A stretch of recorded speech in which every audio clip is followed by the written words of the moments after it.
Hi everyone, this is Farhana and welcome to my channel Create and Live FNJ. আজকের recipe 10 জন মানুষের জন্য কি করে মজাদার ব্রয়লার অথবা ফার্মের মুরগি অথবা দেশি মুরগি রান্না করতে পারবেন। রান্নার সাদা তেল 1 কাপের 4 ভাগের 3 ভাগ। তেল গরম হয়ে আসলে এবারে এতে দিয়ে দেব পেঁয়াজ কুচি 3 কাপ পরিমাণের। ছিটিয়ে দিচ্ছি লবণ 1.5 টেবিল চামচ। পেঁয়াজ গাঢ় সোনালি বাদামি বর্ণ করে ভেজে নেব। এবারে দিয়ে দিচ্ছি মুরগির মাংসের টুকরা। আমি এখানে প্রায় 3.5 কেজি ওজনের মুরগির মাংস ব্যবহার করছি। 3টি মুরগি ব্যবহার করছি। মুরগি আপনি যে কয়টি ব্যবহার করেন না কেন, আমি এখানে যে ওজন বলেছি অর্থাৎ প্রায় 3.5 কেজি মতো এই ধরনের ওজন ব্যবহার করার চেষ্টা করবেন। মুরগির মাংস খুব ভালো করে পেঁয়াজ এবং তেলের সাথে মিশিয়ে নেব। এবারে দিয়ে দিচ্ছি আদা বাটা 2 টেবিল চামচ, রসুন বাটা 2 টেবিল চামচ। চুলার আঁচ মাঝারি করে ঢাকনা দিয়ে ঢেকে রান্না করব প্রায় 5 মিনিটের জন্য।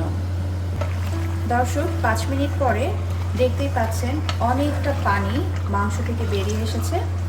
চুলার আঁচ আমি মাঝারি রেখেছি এবং সব মাংসের টুকরোগুলো ভালো করে আরেকবার নেড়ে মিশিয়ে নেব। দর্শক, আজকের এই রেসিপিটি যেহেতু একটি কারি রেসিপি হবে এবং অনেকটাই ঝোল থাকবে, এই কারণে মাংসগুলো খুব ভেজে নেওয়ার দরকার নেই। দারচিনির টুকরো 6টি, প্রতিটি লম্বায় 2 ইঞ্চি। তেজপাতা মাঝারি আকারের 4টি, আমি বেশ কয়েকটি টুকরো করে নিয়েছি। সাদা অথবা সবুজ এলাচ 6টি, একটু থেতো করে নিয়েছি। আস্ত লবঙ্গ 4টি। শুকনো মরিচের গুঁড়া 2 টেবিল চামচ। ধনে অথবা ধনিয়া গুঁড়া 3.5 টেবিল চামচ। হলুদ গুঁড়া 1 টেবিল চামচ। জিরা গুঁড়া 3 টেবিল চামচ।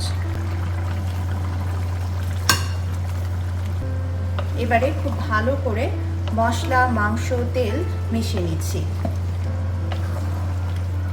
দর্শক, আজকে রান্নাটি যেহেতু মুরগির ভুনা ঝোল, এই কারণে আমি এই মাংস চেষ্টা করব মাংস থেকে যতটুকু পানি বেরিয়ে আসবে সেই পানিতেই মাংস সিদ্ধ করে সম্পূর্ণ রান্না করার। তারপরে যতটুকু আমি বাড়তি ঝোল রাখতে চাই অর্থাৎ গ্রেভিটা রাখতে চাই, আমি ততটুকু পরিমাণের পানি যোগ করব। এই পর্যায়ে আমি ঢাকনা দিয়ে ঢেকে চুলার আঁচ মাঝারি করে রান্না করব 15 মিনিটের জন্য। এই পরবর্তী 15 মিনিটে আমি 2 থেকে 3 বার ঢাকনা তুলে খুব ভালো করে মাংস মশলার সাথে মিশিয়ে নেব, যেন পাত্রের তলায় মাংস অথবা যে মশলা ব্যবহার করছি সেটা পুড়ে গন্ধ না হয়ে যায়। 15 মিনিট পরে দেখতে পাচ্ছেন চুলার আঁচ মাঝারি রেখেছিলাম এবং ঢাকনা দিয়ে ঢেকে দিয়েছিলাম বলেই কিন্তু এতটা পানি মাংস থেকে বেরিয়ে এসেছে।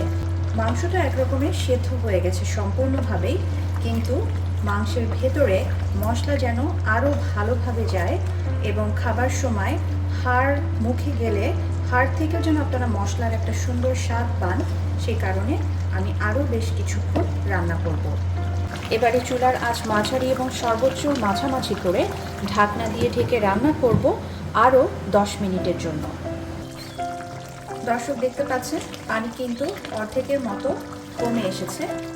এবারে আলতো হাতে একটু নেড়ে মিশিয়ে নিচ্ছি।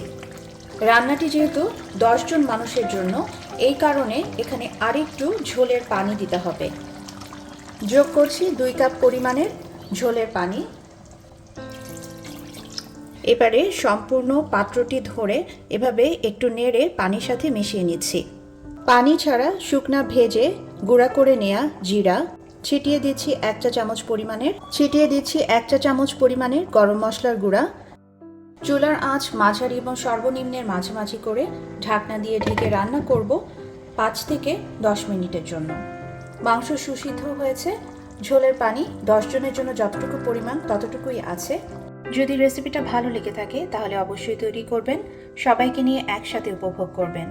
সবাই ভালো থাকবেন, সুস্থ থাকবেন। আল্লাহ হাফেজ।